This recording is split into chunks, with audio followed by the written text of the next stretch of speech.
Hi medias, இன்றைக்கி ஒரு குட்டி மினி விளாக் பார்த்துடலாமா? காலையில் இன்றைக்கி நம்ம வீட்டில் என்ன சாப்பாடு அப்படிங்கிறத உங்ககிட்ட ஷேர் பண்ண மறந்துட்டேன். ஸோ மன்னிச்சிடுங்க. இன்றைக்கி நம்ம வீட்டில் காலையில் வந்து பார்த்திங்கன்னா ஒயிட் ரைஸ், அது கூடவே கத்திரிக்காய் உருளைக்கிழங்கு போட்டு சாம்பார் வச்சுட்டேன். சைடிஷ் வந்து பார்த்திங்கன்னா கோவக்காய் பொரியல் வச்சுருக்கேன். ரொம்ப நாளைக்கு அப்புறம் இன்றைக்கி தாங்க கோவக்காய் பொரியல் வச்சுருக்கேன். சாப்பிட்டு முடிச்சுட்டு வேலை செய்கிற இடத்துக்கு கிளம்பிட்டோங்க. நேற்று மலைத்தூரல் வந்ததுனால உரித்து வச்ச காய் வந்து கொஞ்சம் வந்து லோடு ஏற்றினது போக மீதி தேங்காய் வந்து நாளைக்கு உரிச்சிக்கலாம் அப்படின்னு சொல்லிட்டாங்க. அதனால் அதுக்கு வந்து ஆளுங்க வந்து 6 மணிக்கே போயிட்டாங்க. நாங்கள் வந்து ஒரு 7 ஏழைகால் போல் தான் கிளம்புனோம். பெரிய பையன் அம்மா வீட்டில் இருக்கிறனால நாங்கள் மட்டும் கிளம்புற மாதிரி இருக்கும் அப்படின்னு சொல்லிட்டு சமையலெல்லாம் முடிச்சுட்டு சாப்பாடும் எடுத்துகிட்டே கிளம்பிட்டோம். இப்போ கம்பி குத்த இடம் இல்லாதனால நானும் கார்த்தி கொழுந்தனார் நாங்கள் 3 பேரும் பக்கத்தில் இருந்த அந்த தேங்காய் குட்டானில் வந்து கம்பி குத்தி உரிக்கிறதுக்கு ஸ்டார்ட் பண்ணிட்டோம். ஏன்னா அவங்களுக்கு தேங்காய் முடிஞ்சதுக்கப்புறம் நம்ம கிட்ட தான் வந்து காய் உரிப்பாங்களா, அதனால் வந்து நாங்கள் 3 பேர் ஸ்டார்டிங்லேயே வந்து தனியாகவே குத்தி காய் உரிச்சுக்கிட்டு இருந்தோம்.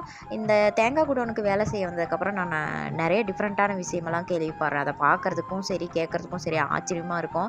அதெல்லாம் உங்ககிட்ட ஷேர் பண்ணணும்னு நினைப்பேன். பட் என்னால் வீடியோ எடுக்க முடியாது அப்போதைக்கு. வீடியோ எடுத்தேன் அப்படின்னா கண்டிப்பாக உங்ககிட்ட ஷேர் பண்ணுறேன். மதியம் டீ டயத்துக்கு வந்து பார்த்திங்கன்னா டீயும் முட்டை போண்டாவும் வாங்கிட்டு வந்தாங்கங்க. நிம்மதியாக சாப்பிட்டுட்டு 1 மணி நேரம் ரெஸ்ட் எடுத்துட்டு அதுக்கப்புறம் மறுபடியும் வேலையை ஸ்டார்ட் பண்ணிவிட்டு மதிய சாப்பாடு வந்து பார்த்திங்கன்னா கொஞ்சமாக பத்தலைன்னு சொல்லிட்டு கார்த்தி பிரியாணி வாங்கிட்டு வந்துட்டாங்க.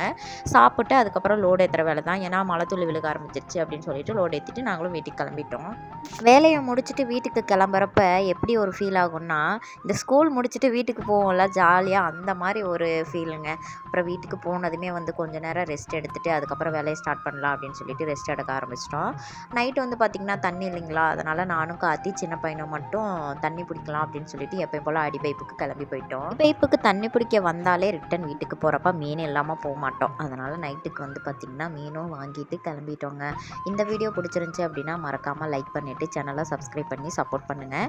கார்த்தி தண்ணி பிடிக்கிறான் அப்படின்னு சொல்லிட்டு என்னுடைய சின்ன பையன் தான், நான் ஹெல்ப் பண்ணுறேன்ப்பா உங்களுக்கு அப்படின்னு சொல்லிட்டு நான் வீடியோ எடுத்துகிட்டு இருந்தேன். அதனால் வந்து என்னோட சின்ன பையன் தான் வந்து கார்த்திக்கு ஹெல்ப் பண்ணிகிட்ருக்கான். ஓகே மீடியாஸ், நாங்களும் தண்ணி பிடிச்சிட்டு வீட்டுக்கு கிளம்புறோம். நம்ம அடுத்த ஒரு வீடியோவில் பார்க்கலாம்.